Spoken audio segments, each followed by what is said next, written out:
Hi everyone, welcome to Tom's Manshed. Okay, well before today's review I just want to take 5 minutes out to say we're at week 4 now, we're into week 4 of the UK lockdown due to the COVID-19 pandemic. It's April the 15th now, Wednesday April the 15th. And before I do the video I just want to say a huge thanks to all the key workers who are carrying on working, like bin men, delivery men, postmen, all the supermarket workers, but most of all the NHS workers, particularly the frontline NHS workers and care home workers and that, who are putting their lives on the line every day, treating people with this awful disease. It's much appreciated by everybody. What a vital role you played, and can only wish you all the best. I don't know how it's affecting you or anything, but luckily I'm retired, so my income is just static whatever happens. I know loads are struggling with low wages or no wages at all if you own a business that can't open, and like I say, all the people who are having to continue to work in dangerous circumstances. So my heart goes out to you all, and it's very much appreciated. I've not even been going out for me allowed daily walk because I've been doing tons and tons of exercise in the house, decorating. The first 3 weeks I was totally gutting and decorating the bedroom, as in everything in our house. A decoration turns into a major rebuilding job with having to replaster walls and put extra sockets in and things like that. Luckily I'd got all the stuff in to do it. I'd planned on doing it anyway before lockdown, so spent the first 3 weeks doing that. Since then I've sorted the garage out, sorted the tool shed out, waxed the car and so on. But I thought I'd have a break and do something a lot more pleasant, like making this video. So, hope you didn't mind that little 5-minute waffle. The subject of today's video is this. Now, it's a car battery monitor from Lidl's. Now, I've already done a review on this in November last year. I'll put a link to that up here. That review goes into more detail, like the 4 different things you can do with this monitor, the alternator test and everything, and the unboxing. I bought it for my kit car, which is now on, the Grinnell Scorpion kit car, for reasons given in the video. I won't repeat them again here.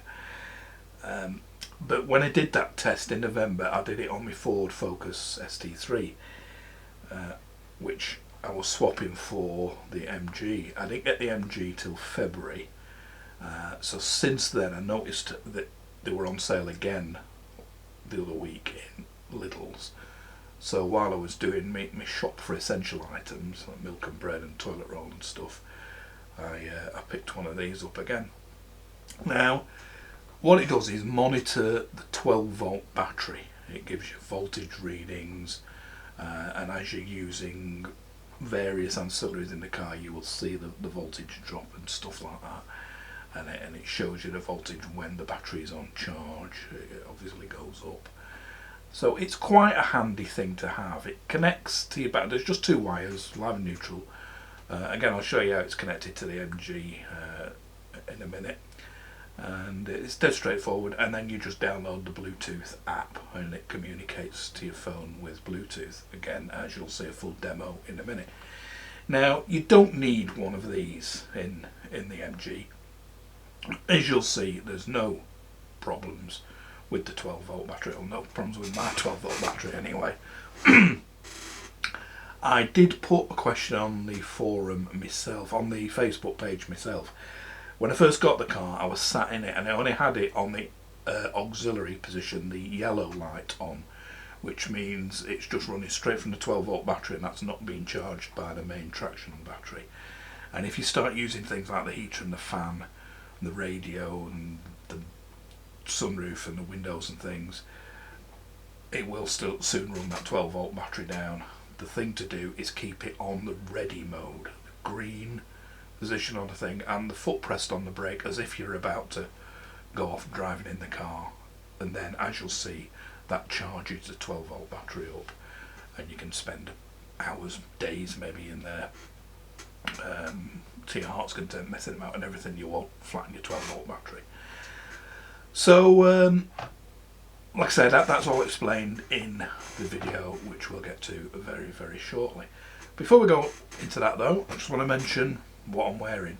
I filmed the review that you're about to see in a minute last week, because I was waiting for these polo shirts to come before I did this bit. So it arrived yesterday, and as you can see, it's the MG EV Electric Vehicle Owners Club. I've got a red one. This is my wife's. Let's have a look. She's got a lovely bright pink one. That's the logo there on the sleeve and on the chest. And if you want one of these, if you join the Facebook page, MG EV Owners Club page, it was all organised this by James Coates, and he sorted it all out, the design, the ordering them, packed them all off and everything, so without any penny profit himself. So big thanks for that, James. And if you do want one, join the club and get yourself one ordered. But yeah, they look pretty good, I think. Okay, so without further ado, let's get on with the review of the battery monitor. Okay, so here it is. This is how I've mounted it.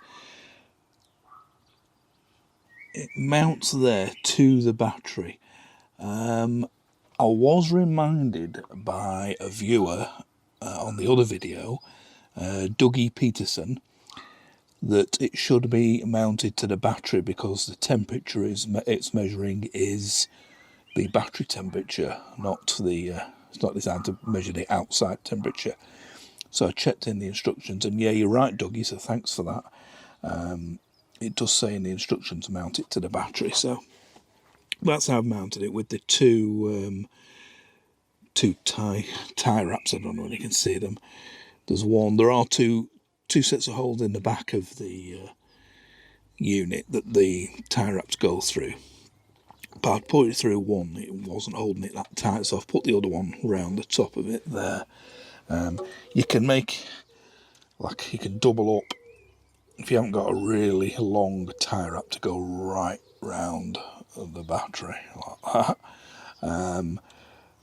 What I did, I just double up, sort of daisy chain 3 or 4 tie wraps together, and then it goes right round the battery there and there, and you can see there's one goes behind and one goes over the top.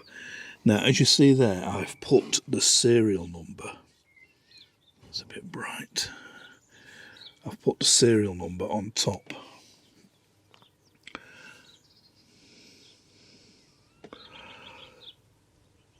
Under a piece of sellotape, because you use the serial number to register it, to link it initially to your Bluetooth. Once it's linked, that's it, you won't need it again. But if ever you sort of like delete the thing or whatever and you need to know the serial number, it's a lot easier seeing it on a label like that than on the unit. It's printed on the back of the unit in absolute tiny numbers. You need a magnifying glass, so that's it. And you just connect one terminal to the negative there, and one terminal to the positive. I don't know why it comes around there, and there's the fuse. That's it.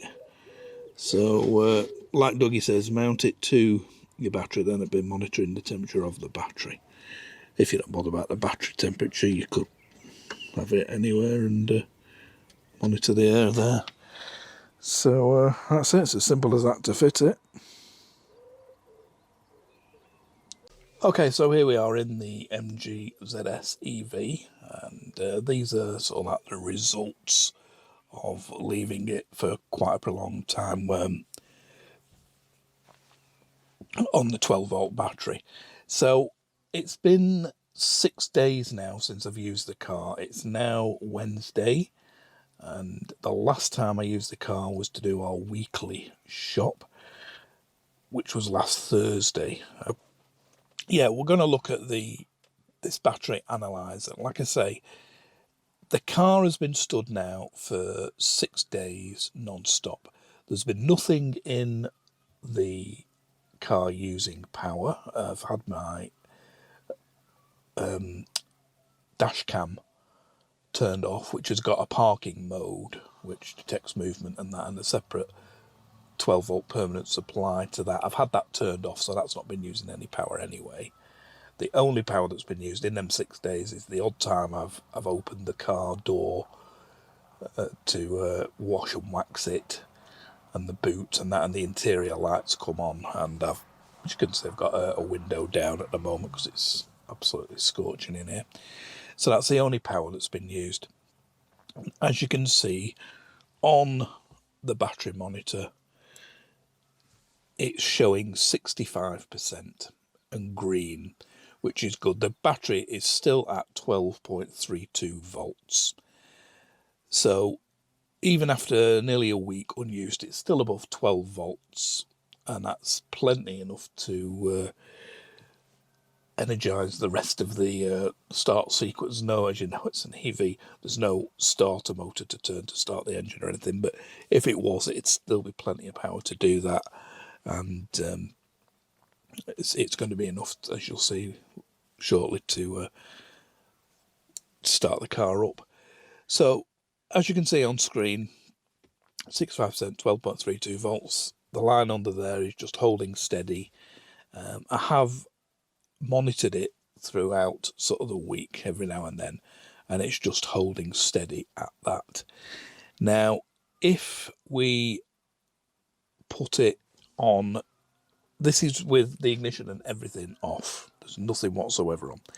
So if we now, first of all, we'll go through the other screens, but the less relevant for this, and the temperature at the moment is 19.6 degrees. So that's the battery monitor under the bonnet, and we're nearly at 20 degrees. It's a lovely hot day today.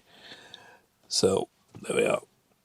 Back to that. That's the only screen really we need.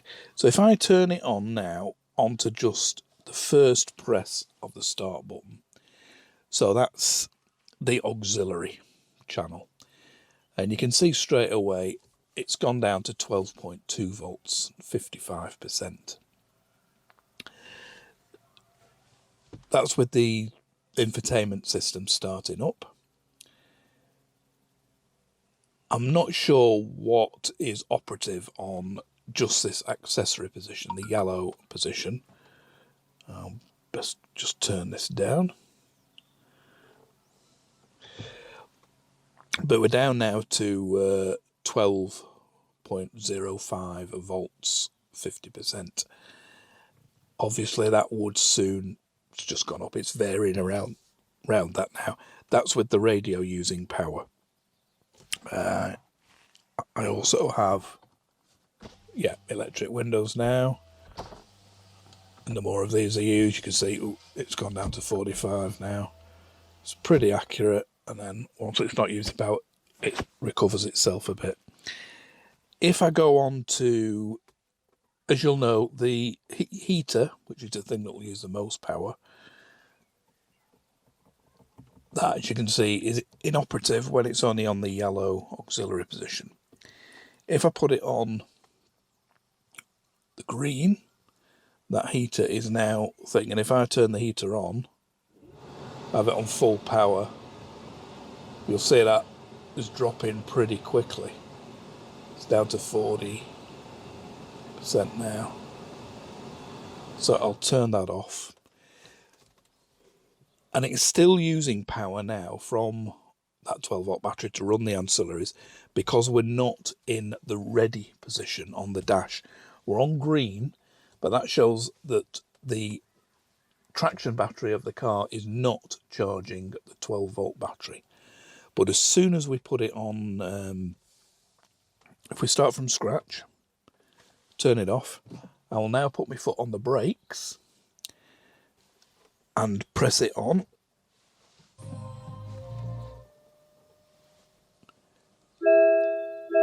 And as you can see, we're on ready now, and that the battery has gone up to 100%, and it's showing 14.63 volts. You can see the graph on it has gone up. Now that shows that when we're in the ready mode, i.e. we're ready to roll, and as you can see, I can now go backwards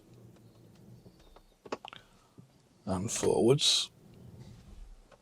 So we're basically driving along, and it's showing 14.63 volts, 100%. That's what would happen in a normal ICE car with the alternator running, charging the battery, putting in 14 to sort of 15 volts. And that's exactly what it's doing, 14.7 volts now. The main traction battery, through its converters, is now charging the 12-volt battery up. Now, a few people have asked on the forum, does it charge the battery when you plug in your charger, your home charger, either on the granny lead or on the charge point lead, the full 6.6, 7 kilowatt, whatever charge point lead? So we'll just show that now. So I shall turn off, put the window up.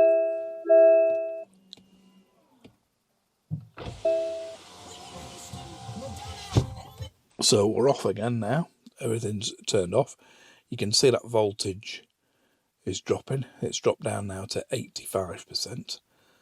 So that it soon topped it up from its, was it 65 we started at or whatever, down to 80. But anything above 12 volts is nothing to worry about. It might get down to 65%, and that might be, you might consider that quite worrying.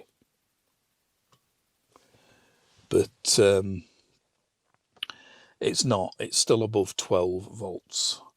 The 100% is sort of measured from that the voltage when the alternator's on that 14, 15 volts.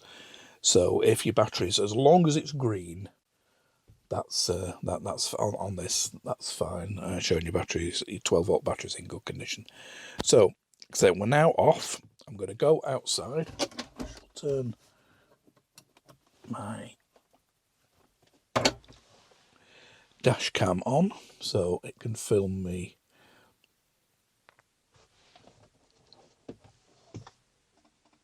plugging in the charger.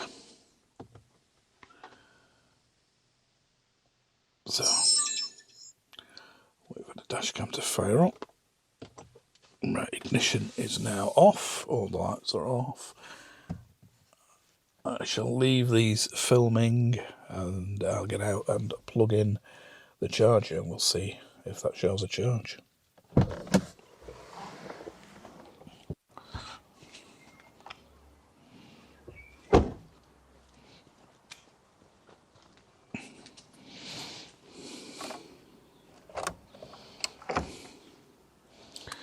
So it's an Ohmi charger I've got, so I'll just have to go into the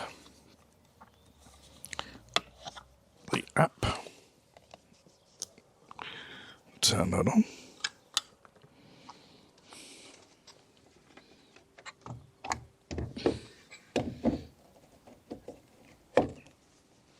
Okay.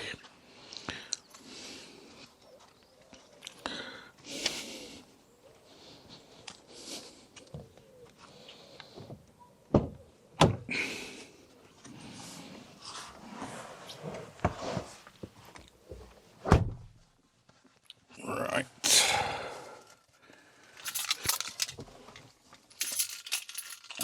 go into the Omi app I'll lock myself in first.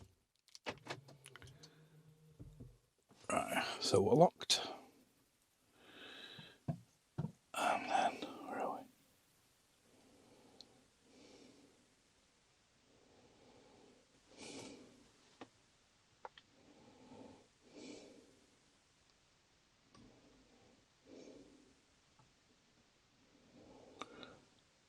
Okay.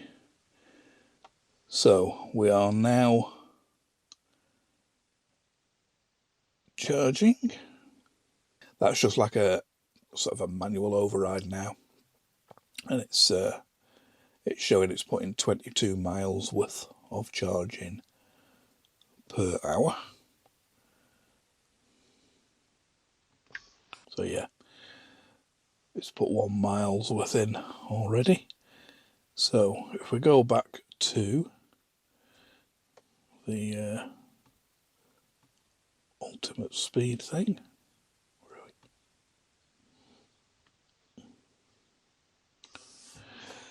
so as you can see there, as you can see now, we're in the car locked. It is charging on the home charger, and it is showing 13.8, just jumped up 13.18 volts, 100%. So yes, when it is charging, when it's charging the main traction battery of the car, it is charging the 12 volt battery as well. So some people weren't sure, me included, whether when it's being charged at home, whether it's charging your 12 volt. And yes, we're in the car locked now. Obviously everything's off, and that is showing 100%. Just to prove it, I will just go and plug the granny lead in,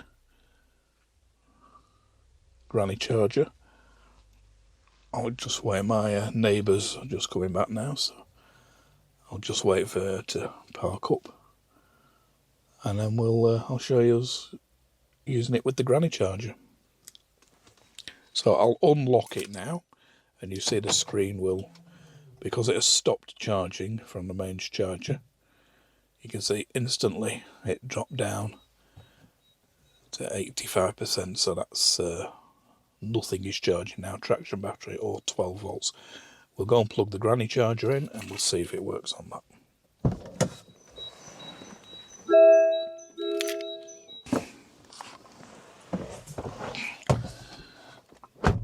So we're now got the granny lead plugged in. We're in the car. Everything is turned off, but the dashboard, you can't see it on the camera. I've no camera pointing at the dash, but that's showing connected but not charging. As soon as I lock myself in,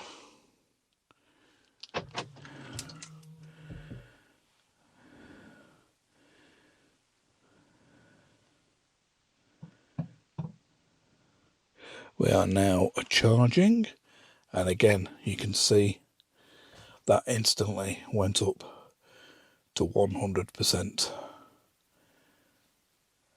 So either charging on the granny lead or your home charger of choice, yes, it's charging the car traction battery and the 12 volt battery. As you see, it's showing 100%, 13.1 volts. As soon as I unlock the car, so it stops charging, it's now flashed up connected but not charging. You see it's shooting back down to 85%. So I think that explains it. It shows that the car can stay for a week or even more. I don't know how long it'd be before it did dip below that thing, but as I showed before, in the settings for this, just locking us in again because I didn't get out. In the settings for this, on this screen, you can see there are slidable battery warnings, so you can get the phone to alert you when the phone is below, when the car battery is below a certain voltage. So you can set that, and this one here, a high and a low sort of setting. So if you're really worried, it would send a message to your phone saying the car battery has dropped below whatever percent you've selected on here. That explains it all. Okay, so like I say, I'm sweltering in here. I think it's time for a cold drink, and then we'll just do a small outro, and that'll be it. Okay, so there you have it. Hope it was of some use to you. It did prove that yes, the 12-volt battery is charged by the granny lead when the main car is uncharged, and from your 12-volt from your charge point at home. And it shows that when it's in its full ready mode, the traction battery of the car is charging the battery at 14 volts. And it shows you as each of the things we used, you could see the volt drop and the recovery shortly after. And like I said, I did do that test. After 6 days, the car hadn't moved an inch in 6 days. And the battery was fine. Plus you can set it to alert you if the battery drops below a certain voltage. Like if it drops just below 12 volts, you get an alert on your phone, and it saves you getting a flat battery. Yes, like I said before, you don't need this thing. You can monitor it from the battery gauge in the car on the car instrument cluster, but that's not totally accurate. This shows you to the actual tenth of a volt and that, and it saves messing about with a voltmeter, lifting the bonnet and that. You can do it just sat in the car or stood by it outside, and it's only 20 quid, and but above all else it's another gadget, and you can't have too many gadgets. So like I say, I hope it was of some use to you. When you get one or not, it is up to you. So until the next review, now hopefully the next review, there may be some light at the end of this COVID-19 tunnel. Who knows, fingers crossed for everybody throughout the world that we can all kick it into touch as soon as possible. I've got a couple of reviews in mind. I bought a power washer from Lidl's a few weeks ago. I have used it and it was great, worked fantastic. We're doing a review of that, and I bought a nice work light from, go and get that work light, I'll just show it you. Right. I got this from Screwfix. It's Erbauer work light. It was on offer at the time, but I'll do a review of that as well. That's very nice and works very well. So a few more in the offing, and I'll continue to do them quite a lot MG EV based and quite a lot just tool based. So until then, thanks for watching. Bye for now.